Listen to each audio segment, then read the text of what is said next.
तो आज की क्लास में हम स्टार्ट करने जा रहे हैं डेफिनेट इंटीग्रेशन।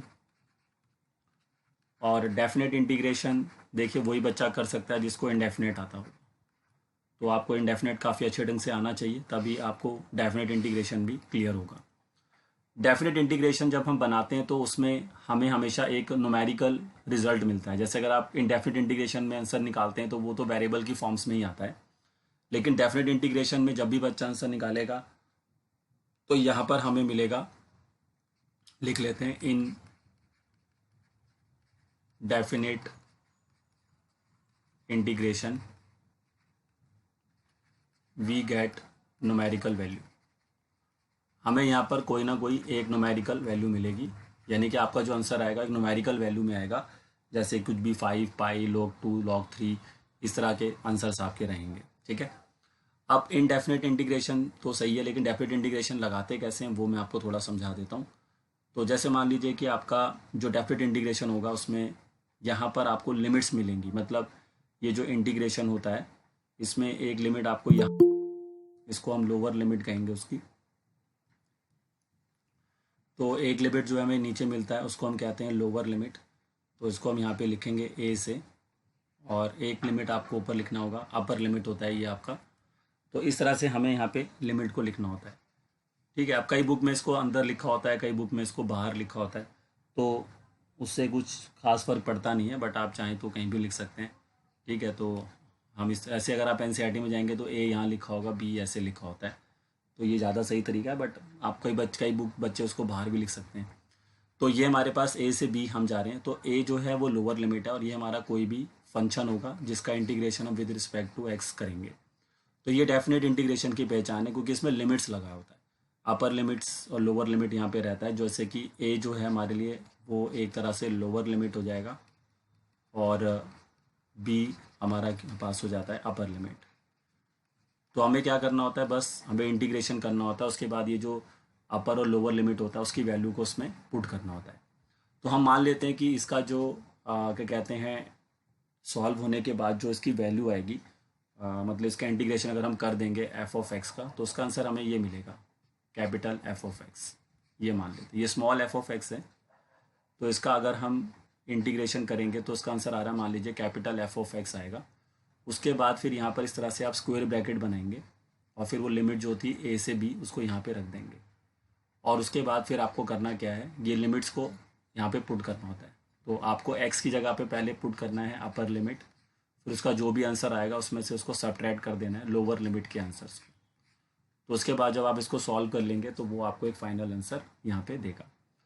तो ये हमारा फंक्शन था, उसमें लिमिट्स लगा हुआ है लोअर टू अपर, तो आप उसका इंटीग्रेशन करें और उसके बाद उसमें अपर माइनस लोअर यानी कि लिमिट्स को पुट कर दें और उसको सॉल्व कर दें। अब ये डेफिनेट इंटीग्रेशन का यूज़ क्या होता है, कहाँ पे इसका यूज़ करना है, जैसे मैंने बताया कि आने वाले जो चैप्टर्स हैं हमारे, तो चैप्टर नंबर 8 है हमारा, तो वहाँ पर मैंने आपको पहली बात बताई थी कि जो एरिया अंडर द कर्व होता है, तो जब हम चैप्टर 8 में काम करेंगे तो वहाँ पर हम एरिया अंडर द कर्व हम निकालेंगे यूजिंग दिस डेफिनेट इंटीग्रेशंस। तो तब हम उसको वहाँ पर इसके एप्लीकेशंस को समझेंगे। अभी तो सिर्फ मैं आपको ये समझा रहा हूँ कि डेफिनेट इंटीग्रेशंस करना कैसे होता है।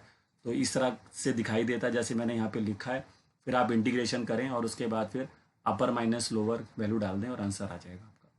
ठीक है, तो आइए एक क्वेश्चन मैं आपको पहले करके दिखाता हूँ ताकि आपको मेरी बात समझ में आए। तो इसके लिए आपको एक्सरसाइज 7.9 में जाना होगा। तो जैसे मान लीजिए फर्स्ट क्वेश्चन आपका ये है, -1 से 1 हम इंटीग्रेशन करेंगे, मतलब -1 हमारा लोअर वैल्यू हो गया और 1 हमारा अपर वैल्यू हो गया, और x+1 के साथ दिया हुआ है dx। तो आप नॉर्मल इंटीग्रेशन करिए जो आपको आता है, इंडेफिनेट इंटीग्रेशन जैसे आप करते आए वैसे ही करेंगे। तो x का इंटीग्रेशन क्या होगा, x²/2, और 1 का इंटीग्रेशन क्या होगा, x, और उसके बाद फिर स्क्वायर ब्रैकेट बनाइए और फिर जो लोअर वैल्यू है उसको यहाँ लिखिए और अपर वैल्यू को उसके साथ ऊपर लिख दीजिए ऐसे। ठीक है, अब उसके बाद आप जैसे मैंने बताया था पहले पूरे फंक्शन में आपको अपर वैल्यू डालनी है, फिर माइनस करके पूरे फंक्शन में लोअर वैल्यू डालनी है। तो अब लास्ट स्टेप क्या करेंगे, ये जो पूरा फंक्शन है आपका इसमें पहले अपर वैल्यू डाल देंगे। तो ये क्या बनेगा, देखिए 1/2 + 1। ठीक है, ये मैंने इसमें कौन सी वैल्यू डाल दी, सारी अपर वैल्यू डाल दी। फिर माइनस में आप डालेंगे जो लोअर वैल्यू लोअर लिमिट है वो डालेंगे -1। तो फिर -1² / 2 और -1। देख लीजिए सभी बच्चे, ये जो मैंने पहले डाला है यहाँ पर वैल्यू डाल दी पूरे फंक्शन में, फिर माइनस लगाया, फिर ब्रैकेट में दूसरी वैल्यू डाल दी लोअर वैल्यू। अब आप इसको सिंप्लीफाई करें, सॉल्व करें, तो आपको एक न्यूमेरिकल आंसर मिलेगा, जैसा कि मैंने आपको पहले भी बता दिया था। तो इसको सॉल्व करने के बाद हमें कितना आंसर मिल रहा है, 1/2 + 1 यानी कि 3/2। तो यहाँ से जो हमारा आंसर आ रहा है वो आ रहा है 3/2। और यहाँ से भी हमारा आंसर 1/2 - 1 आएगा, है ना। तो -1/2 - 1 करेंगे तो हमारा आंसर हो जाएगा माइनस का हाफ, और माइनस का हाफ जब इधर जाके सॉल्व होगा तो ये 3/2 में +½ ऐड हो जाएगा। तो 3 + 1 4/2, यू गेट 2। तो 2 इसका जो आपको क्या मिलेगा, फाइनल आंसर मिलेगा। तो बहुत ही ईजी है, वैसे आसानी से बच्चा कर सकता है। इनडेफिनेट इंटीग्रेशन करिए और जब रिज़ल्ट आ जाए तो उसमें अपर माइनस लोअर लगा दीजिए और आपके पास रिज़ल्ट आ जाएगा। चलिए बताइए सभी बच्चे, समझ में आ रहा है कि कैसे हम डेफिनेट इंटीग्रेशन पे काम कर सकते हैं। नॉर्मली इंटीग्रेट करना है और उसके बाद जब रिज़ल्ट आ जाएगा तो उसमें फिर अपर माइनस लोअर लगाना है और आपको सिंपली आंसर आ जाएगा। अभी भी किसी बच्चे का माइंड में कोई भी डाउट हो तो वो पूछ सकता है, लेकिन प्रोसेस यही होगा करने का जो मैंने अभी आपको बताया है। चलिए तो इसको कॉपी करिए, फिर कुछ और क्वेश्चंस हम इसके ऊपर बनाते हैं। चलिए जल्दी कॉपी करें सभी बच्चे।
चलिए नीचे स्क्रॉल डाउन कर देते हैं हम।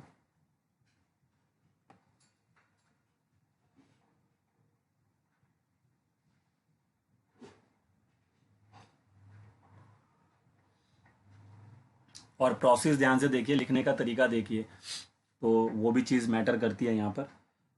और क्योंकि नई चीज़ है तो समझने में थोड़ा टाइम लगता ही है, बट एक बारी चीज़ों को सही से समझ लेंगे तो हो जाएगा। बट सिंपल है, अगर आपको इंडेफिनिट इंटीग्रेशन आता है तो आई थिंक इतना ज़्यादा प्रॉब्लम आपको नहीं होने वाला है, क्योंकि इसकी जो मेन एक्सरसाइज है वो प्रॉपर्टीज़ वाली होती है, जिसमें प्रॉपर्टीज़ का इस्तेमाल करके फिर क्वेश्चंस को बनाते हैं। ये जो नॉर्मल इंटीग्रेशंस करते हैं विदाउट यूजिंग द प्रॉपर्टीज़, ये तो काफ़ी आसान होता है आपके लिए।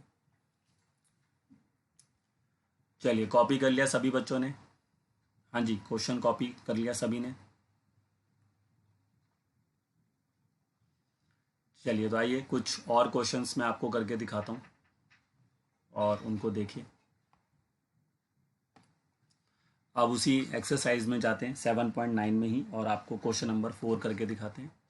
ठीक है, मैं आपको 5-6 अच्छे क्वेश्चन करके दिखा देता हूँ ताकि आपको पूरा आइडिया हो जाए। अब जैसे जो मैं क्वेश्चन अभी ले रहा हूँ ट्रिग्नोमेट्री है, तो यहाँ पर हमने लोअर लिमिट ले लिया 0 और अपर लिमिट इसका है π/4, और उसके बाद हमारे पास जो फंक्शन है वो है sin2x और dx। तो हम जानते हैं कि sin2x का इंटीग्रेशन क्या होता है। sin2x का इंटीग्रेशन होता है -cos2x, और फिर 2x का डेरिवेटिव से करेंगे डिवाइड। तो ये हमारा फंक्शन का आंसर हो गया। फिर यहाँ लिखेंगे लोअर वैल्यू, ऊपर लिखेंगे अपर वैल्यू, फिर अपर माइनस लोअर लगा देंगे। तो माइनस कॉस और 2 मल्टीप्लाई में आ जाएगा यहाँ पे π/4, और इसके बाय में 2 आ जाएगा। उसके बाद फिर माइनस साइन आएगा, उसके बाद फिर हम लिखेंगे माइनस का कॉस 2 × 0 डिग्री, तो 0 डिग्री हो जाएगा, और बाय में फिर से 2 आ जाएगा। अब इसको अगर हम सॉल्व करेंगे तो ये बनता है माइनस का कॉस π/2/2, और ये माइनस माइनस प्लस हो जाएगा, और ये बन जाएगा कॉस 0 डिग्री बाय 2। तो कॉस π/2 मतलब कॉस 90 जो कि 0 होता है, तो ये वैल्यू पूरी 0 हो जाएगी, और कॉस 0 डिग्री 1 होता है, तो प्लस का 1/2, एंड यू गेट 1/2।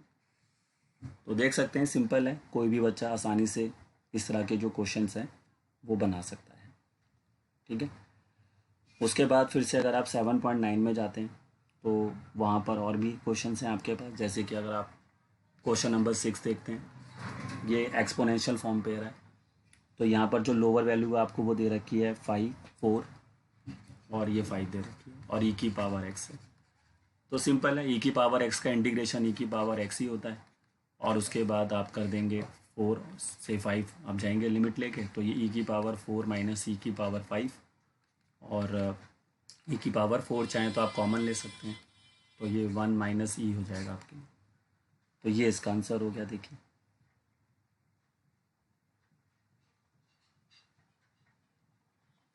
सॉरी, यहाँ पे 5 पहले आएगा, मैंने 4 पहले लिख दिया।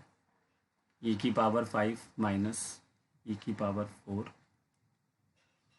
तो फिर e की पावर 4 कॉमन लेंगे तो ये बन जाएगा e माइनस 1। ठीक है, सिंपल है, फटाफट कॉपी करिए। आई थिंक समझ में तो आ ही रहा होगा। तो अब मैं कुछ अच्छे क्वेश्चंस करके दिखाता हूँ आपको। पहले सभी बच्चे इसको कॉपी करिए। लेकिन जैसा कि मैं आपको ये बात जो है बार बार बोल रहा हूँ कि आपका इंडेफिनेट स्ट्रांग होना चाहिए बस। तो अगर आपका इंडेफिनेट स्ट्रांग है तो फिर आप इजीली क्वेश्चंस कर पाएंगे। अगर आपका इंडेफिनेट स्ट्रांग नहीं है तो फिर डेफिनेट भी नहीं बन पाएगा। तो इस चीज़ पे थोड़ा ध्यान दीजिए और सारी इंडेफिनेट की चीज़ों को एक बार ही रिवाइज कर लें सही से कि क्या क्या हमने कैसे कैसे इंटीग्रेशंस की थी, क्योंकि अगर वो चीज़ आपको आती है तभी ये वाली जो एक्सरसाइज है आपकी आराम से आप इसको बना पाएंगे फिर।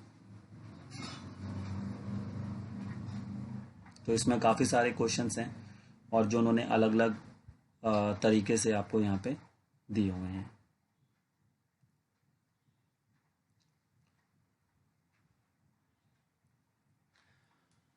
चलिए क्वेश्चन नंबर 4 और 6, क्वेश्चन नंबर 4 और 6 कॉपी कर लिया सबने? क्वेश्चन नंबर 4 और 6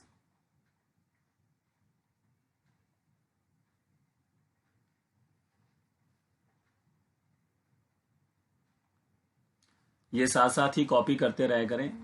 आपको मैं पूरा टाइम देता हूँ कॉपी करने का, ये ध्यान रखिए आप लोग। अब इसके बाद मैं क्वेश्चन नंबर 12 बना रहा हूँ उसी एक्सरसाइज का 7.9 का। इसमें आपको क्वेश्चन दिया है 0 से π/2, ठीक है, और cos square x D x हमें दे रखा है। तो इस क्वेश्चन के अंदर अब हम देख रहे हैं कि हमारे पास आ रहा है cos स्क्वायर। तो cos स्क्वायर का डायरेक्ट इंटीग्रेशन तो पॉसिबल होता नहीं है, तो इसीलिए अब हमें यहाँ पर इसको चेंज करना होगा। तो याद है cos स्क्वायर एक्स को हम कैसे चेंज करते थे? तो हम इसको लिखेंगे 0 से π/2 और इसको लिखेंगे 1 + cos 2x/2, ठीक है, यही प्रोसेस होता था। और उसके बाद 1/2 को तो चाहे आप इंटीग्रेशन से बाहर कर सकते हैं। अब इसके अंदर क्या क्या आएगा, 1 का इंटीग्रेशन x हो जाएगा और cos 2x का इंटीग्रेशन हो जाएगा sin 2x और बाय में 2 और लिमिट जाएगी 0 से π/4। तो पहले हम इसमें π/4 पुट करेंगे, तो 1/2 को बाहर रखते हैं तो x की जगह पर भी π/4 आ जाएगा। फिर यहाँ पर अगर आप 2x है तो अगर x की जगह π/4 रखेंगे तो 2x की वैल्यू यहाँ पे π/2 हो जाएगी। तो मैं डायरेक्टली लिख रहा हूँ, बाय में आपको 2 मिलेगा। तो ये हमने पुट कर दी इसमें अपर वैल्यू। फिर माइनस के बाद आएगी lower value. Lower value x हमारा 0 है तो 0 + sin 0°/2, ये हमने इसमें पुट कर दी वैल्यू सारी। अब इसके बाद इसको सिंप्लीफाई करते हैं तो हाफ हमारा बाहर रहेगा, π/4 हमारा एज इट इज़ रहेगा, sin π/2 1 होता है तो ये 1/2 हो गया आपके लिए। और उसके बाद माइनस sin 0 0 ही होता है, तो ये पूरी वैल्यू आपके लिए 0 हो जाएगी यहाँ से।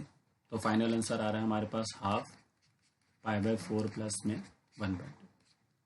तो ये इसका फाइनल आंसर हमारे पास इस तरह से आ गया। सर π/4 कहाँ पे आ गया?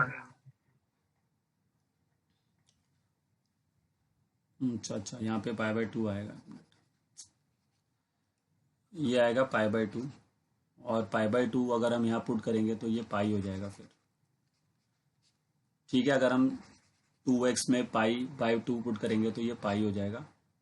और अब साइन पाई की वैल्यू भी 0 होती है, ठीक है, साइन 0° भी 0 ही होता है और साइन पाई की वैल्यू, साइन हर पाई के मल्टीपल पे 0 ही होता है, तो ये वैल्यू भी आपकी 0 ही हो जाएगी, ठीक है। तो फिर फाइनल आंसर जो हमारे को यहाँ से मिलेगा वो आपको मिलेगा π/4। तो इस क्वेश्चन का फाइनल आंसर होगा π/4। ठीक है, वो मैंने गलती से 0 से π/4 कर दिया था, वो π/2 के लिए जाना था मैं। चलिए इसको लिखिए। तो आई थिंक समझ में आ ही रहा होगा। तो यही प्रोसेस है। अब चाहे वो क्वेश्चन आपका पार्शियल में हो, या वो क्वेश्चन इंटीग्रेशन बाई पार्ट्स का हो, या फिर वो क्वेश्चन आपका क्या कहते हैं जो सुपर 6 के फॉर्मूले होते हैं, जो 6 फॉर्मूले थे हमारे, लीनियर बाई क्वाड्रेटिक कह लें या उनको 1 बाई क्वाड्रेटिक कह लें। तो ये जितनी भी फॉर्म्स हैं, आपको किसी भी फॉर्म में क्वेश्चन मिल सकता है। तो आपको जो बनाने का जो प्रोसेस है वो आपको बस पता होना चाहिए कि कैसे उसको किया जाता है।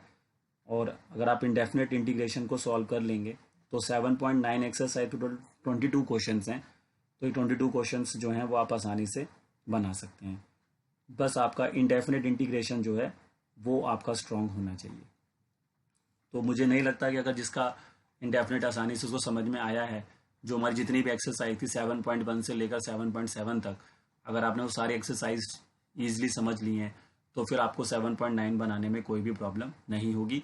आप नॉर्मल इंटीग्रेशन करिए और लास्ट में बस आपको एक ही काम करना है, अपर माइनस लोअर, और आपका आंसर आ जाएगा फिर उसके बाद। तो अब मैं एक और क्वेश्चन करके दिखाता हूँ जिसमें इंटीग्रेशन बाई पार्ट्स, क्योंकि इंटीग्रेशन बाई पार्ट्स में आप कैसे डेफिनेट को देखेंगे वो मैं आपको थोड़ा सा समझा देता हूँ। तो आइए अब हम एक क्वेश्चन और करते हैं जिसमें हम इंटीग्रेशन बाई पार्ट्स में देखते हैं कि कैसे ये काम करता है। तो उसके लिए हमने जैसे मान लीजिए क्वेश्चन ले लिया है। अब ये मैं अलग से करके ले रहा हूँ, ठीक है, अलग से ही आपको क्वेश्चन दिखा रहा हूँ। इस 7.9 में भी ऐसे क्वेश्चन होंगे बट मैं आपको अलग से एग्जाम्पल दे रहा हूँ। तो उसमें मान लीजिए 0 से π/2 हमें दिया हुआ है और यहाँ पे लिख दिया x sin x। तो अब हम जानते हैं कि यहाँ पे इंटीग्रेशन बाई पार्ट लगेगा, तो ये u होगा, ये v, और उसके हिसाब से फिर आप इंटीग्रेशन बाई पार्ट लगा देंगे तो sin x की प्रॉपर्टी ज़्यादा होती, नहीं ठीक है, हाँ, तो x आपका बाहर आ जाएगा। एल्जेब्रिक का प्रायोरिटी ज़्यादा होता है ट्रिग्नोमेट्रिक से, तो x यहाँ पर हमारा इंटीग्रेशन से बाहर रहेगा और फिर 0 से π/2 sin x dx हो जाएगा, फिर माइनस आएगा, फिर यहाँ पे भी 0 से π/2 d/dx करेंगे हम x का, और फिर इंटीग्रेशन होगा sin x dx का। तो आप देखो यहाँ समझने वाली बात क्या है कि आपको ये जो अंदर वाला इंटीग्रेशन वाला पार्ट है, यहाँ पर आपको लिमिट नहीं लगाना है। लिमिट जो सबसे बाहर वाला इंटीग्रेशन है उसी पे लगेगा खाली। ये नहीं कि यहाँ पर भी आप 0 से π/2 लिख रहे हैं, ये नहीं होगा, ठीक है। सिर्फ जो बाहर वाला इंटीग्रेशन है उसी पर ही लिमिट लगानी होती है। अब इसमें जो x वाला पार्ट है ये भी इंटीग्रेशन से बाहर है, तो इस पर भी लिमिट नहीं लगेगा। ये जो आप x देख रहे हैं, ये वाला x, इसकी बात कर रहा हूँ मैं, तो ये भी इंटीग्रेशन से बाहर है, तो ऐसे x बाहर रहेगा और sin x का इंटीग्रेशन हो जाएगा माइनस cos x, और सिर्फ इसी पे लिमिट लगेगा जो कि जाएगा 0 से π/2, ठीक है। फिर माइनस आ जाएगा और यहाँ पर ये 0 से π/2 रहेगा। x का इंटीग्रेशन x के रिस्पेक्ट में 1 हो जाएगा, sin x का इंटीग्रेशन माइनस cos x होगा, तो उससे ये प्लस cos x हो जाएगा। अब यहाँ पर आप दोबारा इंटीग्रेशन करेंगे तो लिमिट लग जाएगा फिर आपका, तो ये x रहेगा और फिर उसके बाद ये माइनस का cos x, लिमिट रहेगा 0 से π/2, और cos x का इंटीग्रेशन sin x होता है, और फिर यहाँ पे भी लिमिट लगेगा 0 से π/2।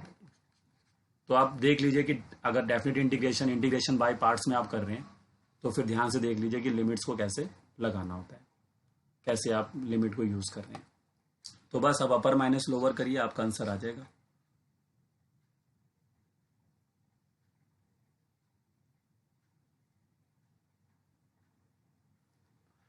अच्छा हाँ, ये जो बाहर हमारा जो x दिखाई दे रहा है इस पर भी लिमिट लगेगा, क्योंकि नहीं तो फिर हमारा तो आंसर वेरिएबल में आ जाएगा ना। तो इस x को हम इसके अंदर इंक्लूड कर देंगे इस तरह से, ऐसे, और फिर हम उसमें लिमिट लगाएंगे 0 से π/2, वरना तो फिर ये वेरिएबल की फॉर्म में आ जाएगा ना आंसर। हमारा आंसर तो एक न्यूमेरिकल आंसर होना चाहिए, ठीक है। वो बाय मिस्टेक मेरे से हो गया था। तो ध्यान रखिए कि ये जो x हमने बाहर रखा हुआ था, ये मतलब इंटीग्रेशन से तो बाहर है, लेकिन लिमिट तो इस पर लगेगा ही लगेगा। तो जब आप अपना लिमिट लगाएंगे अपर से लोअर से अपर वाला, तो उस x को फिर अंदर करके इस तरह जैसे मैंने लिखा है यहाँ पर, आप देख सकते हैं, ये देखा, ये जो मैंने यहाँ पे लिखा है, तो ये उसके अकॉर्डिंग आपका रहेगा यहाँ पे। अब आप अपर माइनस लोअर कर देंगे यहाँ पर, तो ये हो जाएगा माइनस का π/2, उसके बाद यहाँ पर आ जाएगा cos π/2, ये इस पर मैंने अपर वैल्यू डाल दी, फिर माइनस के बाद आएगी माइनस फिर से आ जाएगा। आप चाहें तो माइनस साइन को बाहर कर सकते हैं, ये देखो थोड़ा कैलकुलेशन उससे ईजी हो जाता है। जैसे माइनस को बाहर कर दो लिमिट से, आपने देखा ना कि यहाँ पे साइन एक्स आ रहा है तो माइनस तो सब में ही आएगा, तो आप चाह ये कर सकते हैं कि माइनस को लिमिट से बाहर रख लीजिए इस तरह से, फिर उसके अंदर फिर अपर माइनस लोअर लगा लीजिए। तो ये जैसे इसमें आप पहला लगा देंगे क्या π/2 के साथ आ जाएगा cos π/2, और फिर माइनस ये अपर लिमिट लगा दी मैंने। अब इसमें लोअर लगाएंगे तो पूरा जीरो ही हो जाएगा, क्योंकि ये जीरो से मल्टीप्लाई होगा cos 0 डिग्री, ठीक है। फिर उसके बाद प्लस लगाएंगे, और उसके बाद यहाँ पर भी सेम प्रोसेस, पहले अपर लगाएंगे तो साइन π/2, फिर लोअर लगाएंगे तो साइन 0 डिग्री हो जाएगा, ठीक है। तो ध्यान से देख लीजिए एक बारी कैसे कर रहा हूँ मैं। अब इसको फिर आपने सॉल्व करना है बस। तो ये इधर से तो आप देख सकते हैं ये वाली टर्म तो पूरी जीरो हो जाएगी ना, ये वाली टर्म, ये जो टर्म है पूरा जीरो हो गया, क्योंकि ये cos 0 तो 1 होता है वैसे, लेकिन 0 मल्टीप्लाई में है तो 0 हो जाएगा वो। और यहाँ से भी सारा टर्म ये जीरो ही हो रहा है, क्योंकि cos π/2 की वैल्यू भी 0 डिग्री होती है, 90 डिग्री पे cos 0 होता है। तो इधर वाली टर्म जो है आपकी सारी जीरो हो गई, ये -0 ऐसा बन गया। और यहाँ से sin π/2 से 1 होता है, क्योंकि sin 0 डिग्री भी 0 ही होता है। तो यहाँ से आपको मिलेगा 1 + 0, तो इसका जो फाइनल आंसर आएगा वो आपको 1 मिलेगा। तो ये ध्यान रखिए कि अगर आप इंटीग्रेशन बाई पार्ट्स में कैसे लिमिट्स को यूज़ करना है, तो ये जो x हमने बाहर किया था, जब u हमने बाहर किया था, तो वो इंटीग्रेशन से तो बाहर रहेगा, लेकिन लिमिट जब उस पर आप लगाएंगे अपर माइनस लोअर, तो पूरे में ही लगेगा। यानी x को अंदर किया और उसके बाद फिर अपर माइनस लोअर लिमिट लगाया, और आगे इजी से आप उसको कर सकते हैं। तो आई होप सबको क्लियर हुआ होगा कि अगर इंटीग्रेशन बाई पार्ट्स में डेफिनेट आता है तो कैसे करना होता है।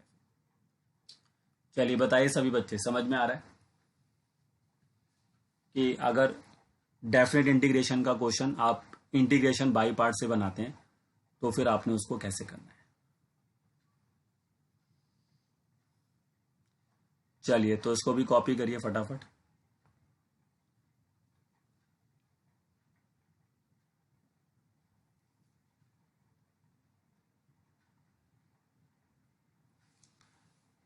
ठीक है, तो आई होप अब आपको चीज़ें समझ में आ रही होंगी। अब आप क्वेश्चन करके देखिए, है ना। 7.9 के जो क्वेश्चन हैं, अभी क्लास जैसे ही ख़त्म होगा तो उसके बाद मैं आपको बताऊंगा कि क्या क्या आपका होमवर्क रहेगा करने के लिए, ठीक है। तो अभी पहले हम थोड़ा पढ़ लेते हैं, और उसके बाद फिर मैं आपका होमवर्क जो है वो आपको डिसाइड करके बताता हूँ।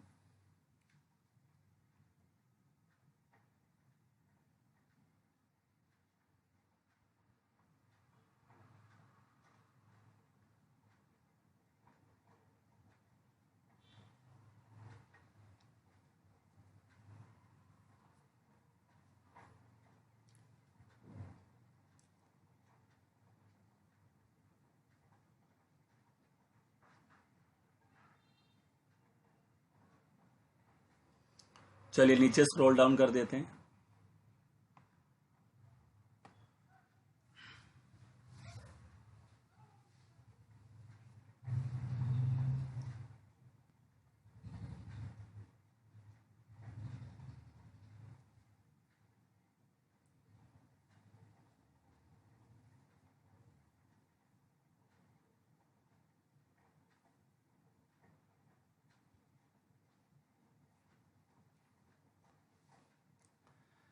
चलिए कॉपी कर लिया सभी बच्चों ने, ये क्वेश्चन पूरा कॉपी कर लिया सभी ने कि किसी का रहता है।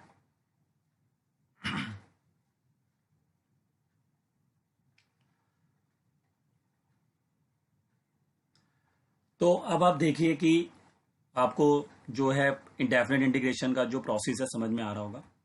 लेकिन अब मैं कुछ ऐसे क्वेश्चंस करा रहा हूं जिसमें बच्चा डेफिनेट इंटीग्रेशन तो करता है, लेकिन वो करता है बाय सब्स्टिट्यूशन। आपको याद है कि हमने इंडेफिनेट में भी सब्स्टिट्यूशन किया है। तो सब्स्टिट्यूशन करने पर अगर हम डेफिनेट में सब्स्टिट्यूशन करते हैं तो हमें किन बातों का ध्यान रखना पड़ेगा वो मैं आपको बताता हूं। तो नेक्स्ट टॉपिक अब आप डाल सकते हैं, हम डेफिनेट इंटीग्रेशन ही करेंगे, लेकिन करेंगे बाय सब्स्टिट्यूशन। इसके लिए अलग से एक एक्सरसाइज दिया है एनसीईआरटी में, वो है 7.10। तो इस एक्सरसाइज को उन्होंने नाम दिया definite integration by substitution method. तो करना वैसे ही है जैसे आप नॉर्मली सब्स्टिट्यूट करते हैं अभी तक, और उसी के हिसाब से चलना है, वही सारे फॉर्मूलेस लगेंगे यहाँ पर भी, लेकिन लिमिट का क्या रोल रहेगा वो मैं आपको बताता हूँ। तो जैसे मान लीजिए आप इसमें एक क्वेश्चन देखें, तो हमारे पास क्वेश्चन है, मान लीजिए इंटीग्रेशन करना है हमें 0 से 1 और x डिवाइडेड बाय में x² + 1 dx। तो अब आप यहाँ पे जानते हैं कि आप लोग यहाँ पे जानते हैं कि अगर हम यहाँ पे सब्स्टिट्यूशन के लिए जाते हैं, क्योंकि मुझे पता है कि नीचे का जो डेरिवेटिव है वो ऊपर है हमारे पास, है ना, नीचे का जो डेरिवेटिव है वो हमें सीधा जो है आपको ऊपर मिल रहा है, ठीक है। तो एक तरीका तो ये कि आपने सब्स्टिट्यूशन किया, मैं दोनों तरीके से क्वेश्चन करूंगा, एक विदाउट सब्स्टिट्यूशन और विद सब्स्टिट्यूशन, तो आप देखें उस चीज़ को कि यहाँ पर कैसे करना है। अब जैसे आपको पता है कि अगर इसका डेरिवेटिव करें डिनोमिनेटर का तो वो 2x होता है, तो अगर मेरे को वो 2x ऊपर चाहिए तो मैं क्या करूँगा, 0 से 1 और 2x अपॉन में x² + 1 किया मैंने और dx और हाफ मैंने बाहर लगा दिया। तो अब मुझे पता है कि इसका डेरिवेटिव सीधा ऊपर बैठा हुआ है ना, इसका डेरिवेटिव जो है वो सीधा ऊपर बैठा हुआ है, तो मैं जानता हूँ मैं सीधा इसको लॉग में लिख सकता हूँ।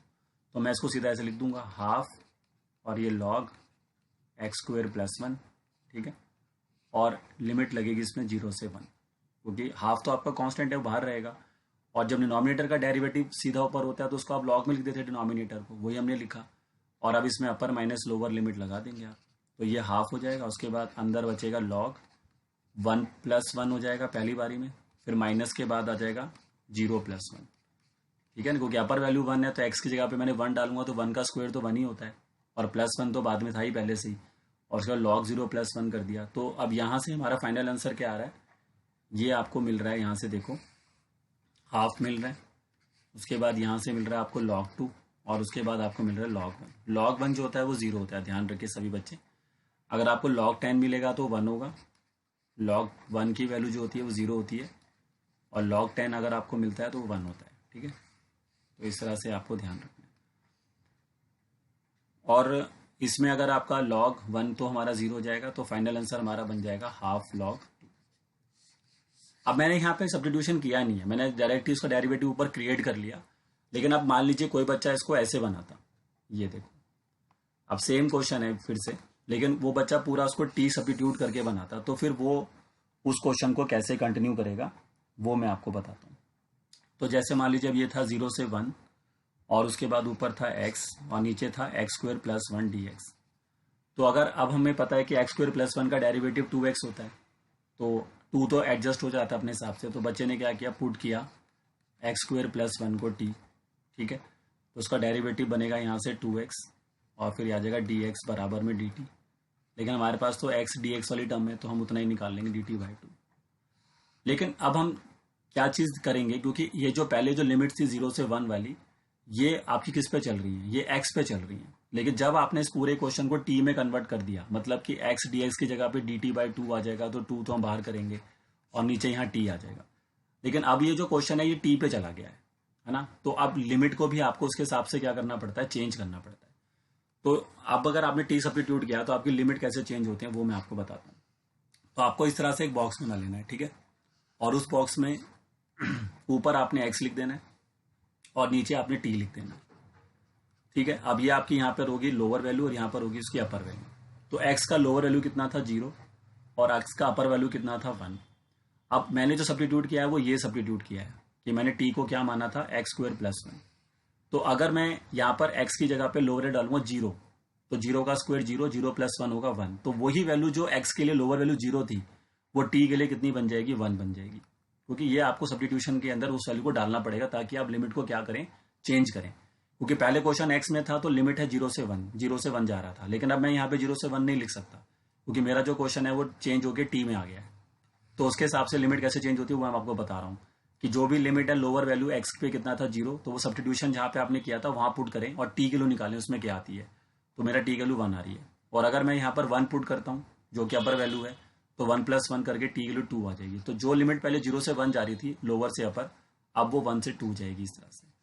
अब आप इसका इंटीग्रेशन कर देंगे तो ये हाफ हो जाएगा, और 1/t का इंटीग्रेशन क्या होगा, log t, और लिमिट जाएगी आपकी 1 से 2। फिर आप इसमें सेम फॉर्मूला लगाएंगे तो यहाँ आ जाएगा log 2, इधर आ जाएगा log 1, और log 1 0 होता है, तो फिर से फाइनल आंसर कितना बनेगा, हाफ log 2। तो आप देख सकते हैं फिर से सेम ही आंसर आया जो आंसर मेरा ऊपर आया था, लेकिन वहां मैंने क्या करा था, टी माना ही नहीं। तो जब मैंने टी माना ही नहीं तो मेरे को लिमिट चेंज करने की जरूरत नहीं है, लेकिन जब मैंने अगर टी सब्स्टिट्यूट किया है क्वेश्चन में तो फिर मेरे को लिमिट भी क्या करना पड़ता है, चेंज करना पड़ता है। तो जहां पर आपने सब्स्टिट्यूट नहीं करा है तो वहां तो कोई दिक्कत नहीं है, लेकिन जहां आप कर रहे हैं, जैसे मैंने इसी क्वेश्चन को एक अलग तरीके से भी करके दिखाया आपको, बट इतना अभी इस क्वेश्चन में तो मैं इतना लंबा प्रोसेस नहीं करूंगा, बट कई क्वेश्चन में तो होगा ही कि मेरे को टी सब्स्टिट्यूट करना ही पड़ेगा। तो वहां पर आपको ध्यान रखना है कि जहां पर भी हम टी सब्स्टिट्यूट करेंगे तो वहां पर हमें लिमिट को भी क्या करना होगा, ये लिमिट क्या करनी होगी, चेंज द लिमिट्स। तो ये काम आपको करना जरूरी है। अगर आप लिमिट्स को चेंज नहीं करेंगे तो फिर क्वेश्चन का आंसर जो आएगा वो आपका गलत आ जाएगा। चलिए बताइए सभी बच्चे, क्या आप समझ पा रहे हैं? हाँ, वो तो मॉडुलस होता है वहां पे, वो आप मॉडुलस यहाँ पे बना सकते हैं, उसकी कोई दिक्कत नहीं। ये तो टी के अंदर भी आप यहाँ पे मॉडुलस रहेगा और यहाँ पर भी मॉडुलस बना सकते हैं। और अगर देखो मॉडुलस जो वहां पर बनाने की जरूरत नहीं होती जहां पर वो फंक्शन की वैल्यू ऑलरेडी क्या है, पॉजिटिव है। अब एक्स स्क्वायर प्लस 1 कभी नेगेटिव नहीं हो सकता, तो यहाँ पर मेरे को ब्रैकेट भी बना सकता हूँ। लेकिन जहां तुम्हें लगता है कि उसकी वैल्यू नेगेटिव हो सकती है तो वहां पर आप मॉडुलस बनाएगा। तो यहाँ मुझे मॉडुलस की जरूरत नहीं है, क्योंकि मेरा जो लॉग के अंदर की वैल्यू कभी भी नेगेटिव नहीं होगी, वो हमेशा पॉजिटिव ही रहेगी, क्योंकि x square plus 1 is always a positive value. लेकिन अगर ये सिंपल एक्स प्लस 1 होता तो फिर मेरे को लॉग में मॉडुलस बनाना पड़ता। ठीक है, तो ऊपर वाले को तो कॉपी कर लें और नीचे वाले को भी कर लें, दोनों तरीके से कर लें। लेकिन ये बात का ध्यान रखें कि अगर आप टी सब्स्टिट्यूट कर रहे हैं तो फिर आपको करना पड़ेगा। हाँ, जब भी आप कोई फॉर्मूला अलग से लगा रहे हैं तो फिर वो आपको लिखना पड़ेगा। ठीक है, जो भी आप फॉर्मूला, जैसे मैंने यहाँ पे फॉर्मूला यूज किया है तो आप साइड में फॉर्मूला लिख दो कि एफ डैश एक्स वाला जो फॉर्मूला होता है वो लिख दो, तो ताकि टीचर को पता रहे कि आपने इस फॉर्मूले से इस क्वेश्चन को बनाया है। तो इसमें मैंने यहाँ पर जो मेरा फर्स्ट मेथड था वहां मैंने लिमिट चेंज नहीं करा, क्योंकि मैंने टी सब्स्टिट्यूट ही नहीं करा, मेरा पूरा क्वेश्चन एक्स में चल रहा है। लेकिन जहां मेरा क्वेश्चन एक्स से टी में कन्वर्ट होता है तो आपको लिमिट को भी फिर वापस एक्स से टी में लाना होता है। तो ये चीज का ध्यान रखिए बस।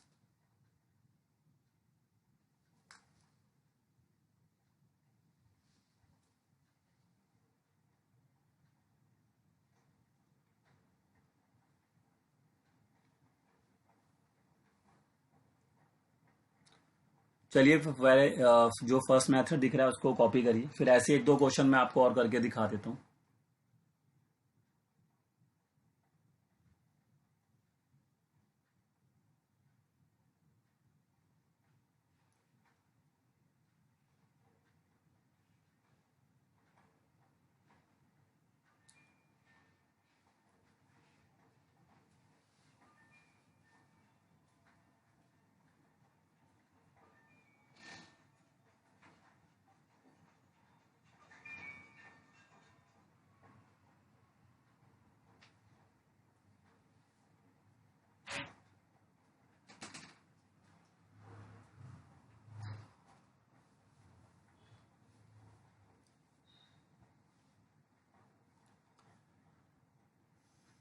चलिए, आई थिंक सबने फर्स्ट जो मेथड है वो लिख लिया होगा, और अब ये सेकंड जो उसका तरीका है इसको भी लिख लीजिए।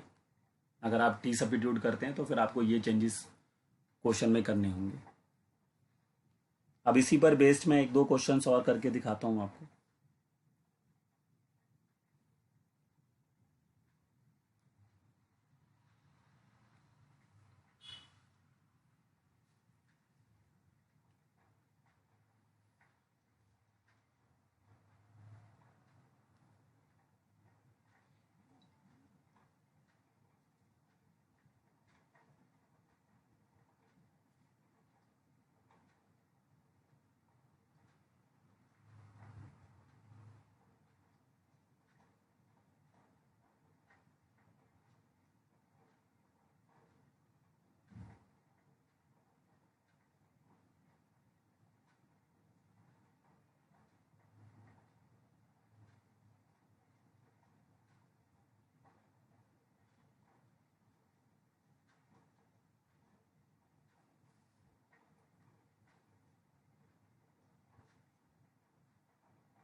चलिए, कॉपी कर लिया सबने?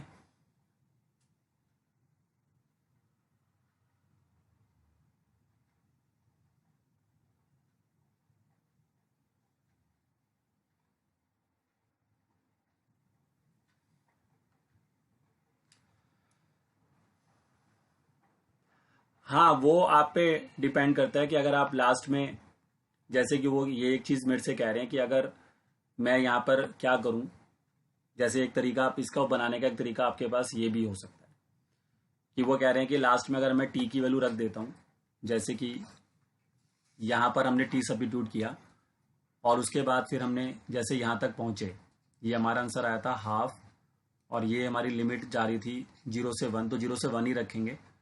और ये जो नीचे हमारा टी था तो उसकी वैल्यू को अगर हम वापस सब्स्टिट्यूट कर दें, मतलब जब हमारा आंसर आ गया ये वाला, तो यहाँ पे टी की जगह पर वापस सब्स्टिट्यूट कर देंगे तो लिमिट आपकी फिर वही रहेगी।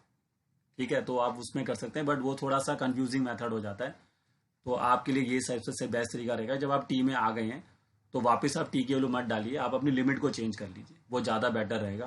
क्योंकि अब इतने सारे क्वेश्चन में टी जगह पे होंगे, सारे टी को फिर आप एक्स से रिप्लेस करोगे, फिर वैल्यू डालोगे, तो उसमें कहीं ना कहीं आप मिस्टेक कर सकते हैं। तो इसलिए सबसे बेस्ट तरीका यही है कि आप सब्स्टिट्यूट करें और साथ साथ लिमिट को भी चेंज कर लें और उसके बाद क्वेश्चन करें। और लिमिट चेंज करना आपको आना चाहिए क्योंकि कई क्वेश्चन में यूज़ भी होता है ये, तो इसलिए लिमिट चेंजिंग प्रोसेस आपको आना चाहिए। तो ये ध्यान रखिए कि आप जो मेथड मैं बता रहा हूँ उसी से जाइए, तो वही आपके लिए ज़्यादा बेटर रहेगा। अब देखिए इसमें अगर हम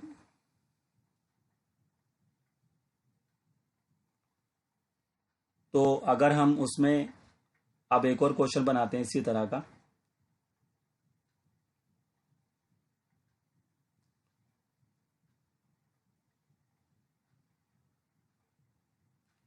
देखिए जैसे मान लीजिए अब ये क्वेश्चन आ गया, इंटीग्रेशन यहाँ पर हमें करना है, ऊपर हमें दिया है साइन एक्स और नीचे मान लीजिए हमें दिया हुआ है 1 प्लस कॉस एक्स।